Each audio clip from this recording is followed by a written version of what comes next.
हाय आया पाकिस्तान नहीं रीसा तेरियां। और भाई सो जा, रात के 12 बज रहे हैं, मेरी भी नींद खराब कर रहा है, सो जा। भाई मुझे नींद नहीं आ रही है।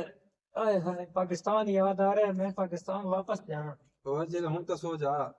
हूं किस तरह सो जाऊं, वाला तो बंदा मैं पाकिस्तान दी गलियां नहीं बोल रही है। तो यार कल चला जा अपना, हूं तो सो जा। कल किस वे की मैं तुसी हुणे एयरपोर्ट छोड़ के आओ। साड़ी नींद तो खराब नहीं करना, सो जा। यार मैं नींद आ ही नहीं रही, ताड़ी नींद खराब हो रही है यार। अरे कल कल भेज दे सू। कल शाम को नहीं भाई, मैं हुणे एयरपोर्ट छोड़ के आओ, मैंने नहीं पता नहीं मैं नहीं जा हूं नहीं है कल। ओ नहीं हो यार, भाई हम सो मैं जा, जा रात 12 बज रहे हैं, हो मैं जा। जा सा भाई। ओ सो जा यार, हम सो जा। मैं जा सा ओ पाकिस्तान, मैं कल पाकिस्तान भेज में दे। रहना भाई, मैं इत्थे नहीं रहना। ओ कल भेज दे सुना भाई यार। मैंने नाम ही नहीं चंगे लगते जेड़े जेड़े नाम तुसी ले आंदे। ओ यार भूख लगी है तू आवन दी जल्दी होनी है, तू जाने दी फिर जल्दी पै जाने दे। यार थोड़ा मैंने क्या पता ही बेते जनाब भेड़े दे नान होसन दे चावल होसन दे और सो जा रोटी ना। लभदी नहीं भाई।